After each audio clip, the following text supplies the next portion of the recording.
estate planning firm Barth Calderon. Got a great episode of Wealth Protector TV today. Paralegal Kraig Strom joins me and he breaks down what assets are impacted by a lawsuit, meaning which ones do you lose and which ones do you keep. I bet you're going to be surprised. This is an eye-opening discussion. You're gonna love it. Let's go jump in.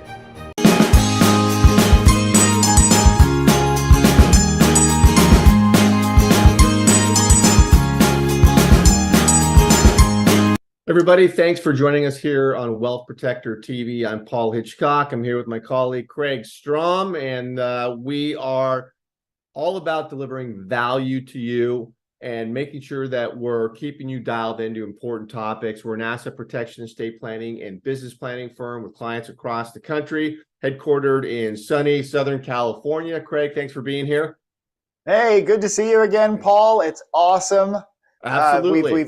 We got through Thanksgiving. You definitely look like you put on a few pounds, but I'm not going to say anything about that on the in public.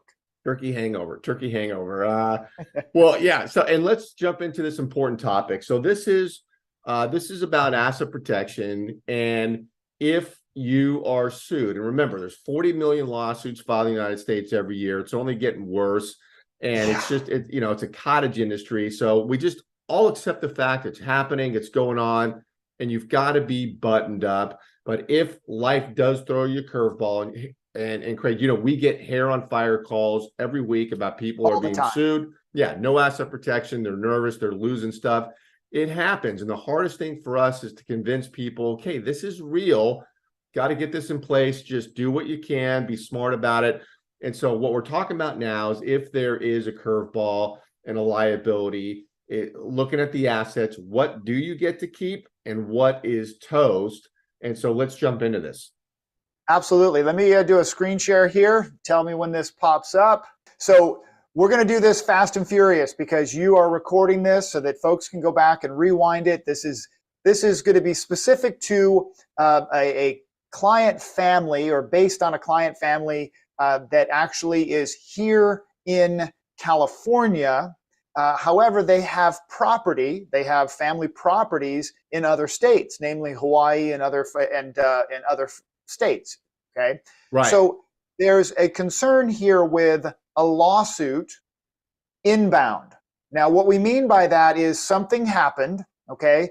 In one of these hair on fire phone calls was a case, for example, where one of the kids in the family actually on the way to school ran into a child at a crosswalk at an elementary school. Now, the police determined it to be an accident because that young child legitimately ran out into the street and there was no way to avoid the accident. But now the family is very concerned about the potential for a civil lawsuit inbound. They're worried about this. So the hair on fire, as you said, Paul, that phone call comes in. Oh my gosh, are we at risk? Yep. Okay? Yep. Horrible story. So, yeah. We're going to go through this conversation as if this family had not actually met our team yet. Now, this family has met our team. This family is a client of the firm and has done really, really good estate planning and asset protection. But we like to go through this just to talk about what if there was a lawsuit inbound and this family had not done their planning.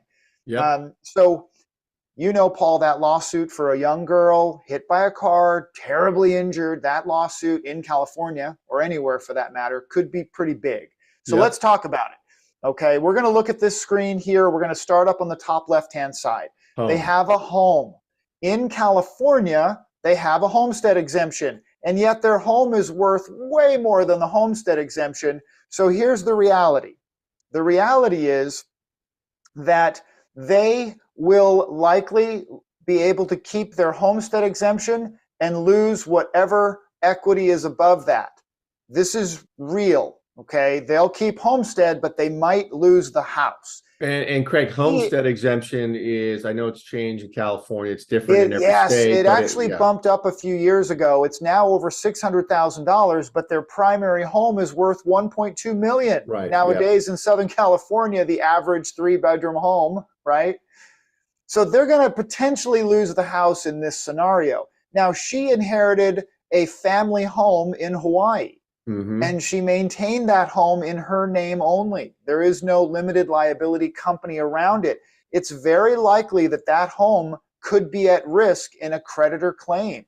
It's at risk. We're not saying that this is guaranteed to happen. We're saying this is a big risk. Yeah, they because have part cash. of Yeah. well, you say they have cash in there, but part of the thing with asset protection is putting up barriers and roadblocks to somebody just grabbing it and taking it.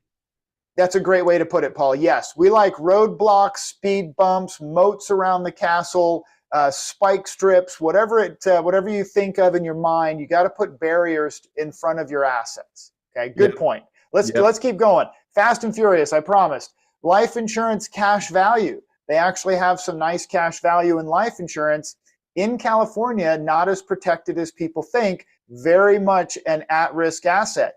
Even college savings plans, if the money is not in there for a long period of time, more than 2 years, money that's in a college savings plan could be at risk from creditors. Folks don't Craig, know that one. No, and I want to say too that we had a case recently where somebody that we knew, a life insurance representative, his client came into our firm, got with one of our attorneys, wasn't a referral, came in, he was being sued and did not realize, his cash value plan that this insurance broker sold him. And it was a great plan. It's good. It was good retirement focus, sold it to him.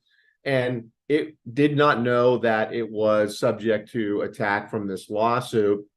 And, it was an awkward situation because the life insurance guy, like, why didn't you tell him this? This is a big deal. It should have been in an LLC, right? Irrevocable life insurance trust. Exactly. Around something. Should have had some protected entity around that life insurance. Yeah, good point. There are ways to fix all of these, by the way. I know I promise fast and furious, but just know that there are ways to fix each of these. And they're not terribly complicated or overly expensive. They are things that have to be actually implemented in order to make the protection stick. Okay. Right. How about stocks, bonds, and cash? That's just a very quick, that's in their name as a joint ownership. That's gone. That's very easily attacked. Now, the one that is not is a 401k. A 401k is a federally protected asset. It is untouchable. It's untouchable. Creditors cannot get to 401k assets. Okay. And Craig, another quick comment on the stocks, bonds, and cash, because again, we did a talk not long ago to Merrill Lynch and their top advisors, and the discussion was, hey, if your clients have millions with you in stocks, bonds, and cash, got to have the discussion, stocks, bonds, and cash, limited liability company. Put it around. You can do it.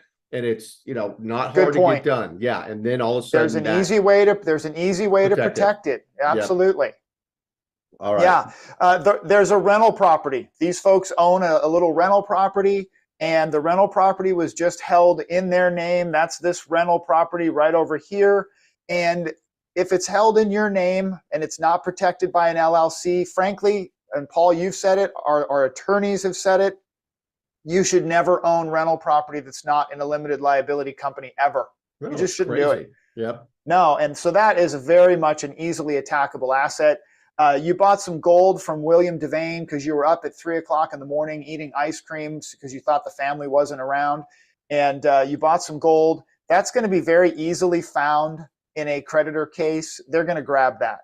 Now, we're going to finish over here on this middle section with this rollover pig, okay? Yes. This is an interesting one that a lot of folks miss, that this rollover IRA came from an old 401k.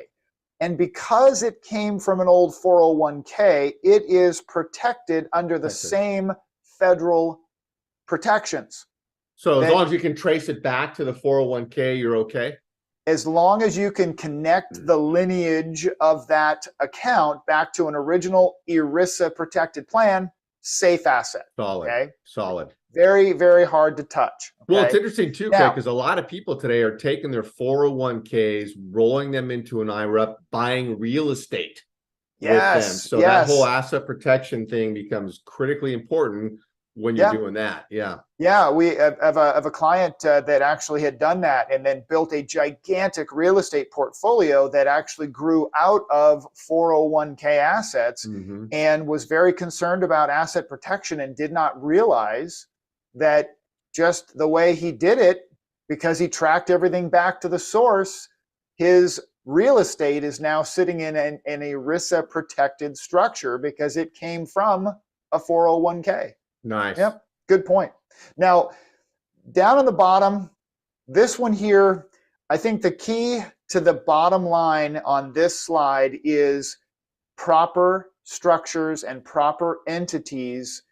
That's the key. And if you're not sure exactly whether you have the right LLC, whether you should have an S Corp or a C Corp, Paul mentions this all the time. Take advantage of the complimentary consultations that we offer as a firm, because it's not something that can be covered quick in a simple slide discussion, but it is critically important, and you'll see that as we go through. We're going to And I'm going to start tell on you how the to right. get signed. Yeah, I'm going to tell you how to get Yeah, signed go up for ahead, that please. in a minute. Yeah, yeah. Yep. So I just because you brought it up, I'm Good just going point. to I'm just going to share this real quick. So this is what you want to do for the complimentary assessment as we get into this. If you can see this slide, is you want to great.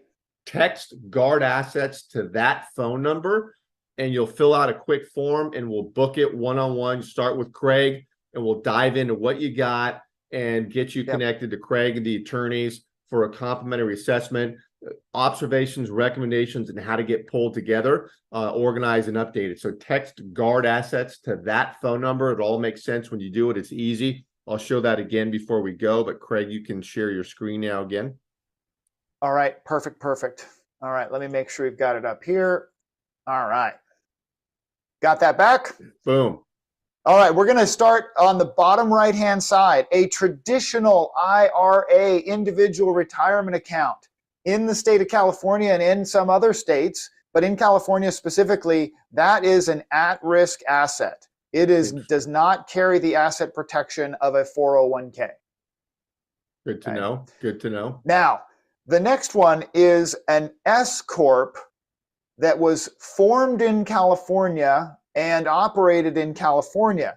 Now, most people don't realize that if there's a creditor claim against John and Jane up here, the creditor can come after whatever stocks, bonds, cash, and real estate they own. And if they own S Corp shares that are based in California, there is a procedure that an attorney can go after those shares. There is a legal maneuver, a set of legal maneuvers that they can go after the shares of a California S Corp. So what you're saying there is the S Corp, people set that up for the internal protection, stuff that liabilities at the corporation, but this is an outside liability looking at assets, and the S Corp is vulnerable.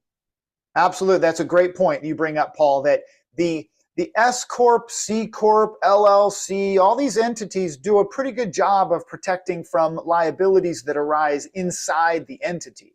But you're right. This has happened outside. They had a personal liability that is now attacking the family, and there are legal maneuvers that lawyers can go after the shares of things you own. And if you own a California S Corp, it could be one of those items they go after. And we're not going to get into this now because there's more detail, but there's a Plan F reorganization. We do about 8, 9 a month, changing the S Corp to an LLC, which continues to be taxed as the S. That's just a tax election. So it's not a sale of the company. It's not a big deal to get this done. Exactly. Do it all the time. So yeah, that'll be another session. We'll get into that.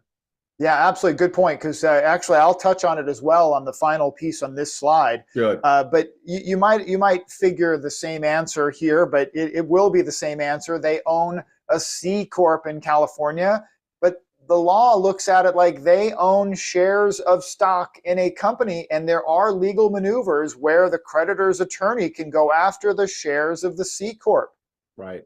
And then the last two, though, this is where we'll touch on what you just mentioned, Paul. The single member LLC restaurant. Single member is the key, but it's also a single member LLC in California. And We won't go into the details right now, but let's just say that single member is not at all the most favorable way to establish any entity, let alone an LLC, and definitely not in California. This is very easily taken in a creditor claim. The one that we want to really highlight, though, this is that Plan F reorganization that you talked about, Paul. Right. This is where an S Corp was actually converted to a limited liability company with multiple members in a different state. It is not in California. It's operated in California, but it's not registered in, it's not created in California. So here's the key. This multiple member LLC formed in an outside state, that is the protected entity for very specific reasons because of where it was formed, how it's operated, and the multiple member structure. They did a Plan F reorganization in this case, so they get S Corp tax benefits with the right LLC protection. So really good that you brought that up, Paul. Yeah, great. No, this is a great quick hit on what people should be thinking about. And Kraig, love it. And the way we look at asset protection, and I know the attorneys say it, you say it, Kraig, is it's part of your big picture, really financial planning, right? You're doing financial planning, you're looking at your assets.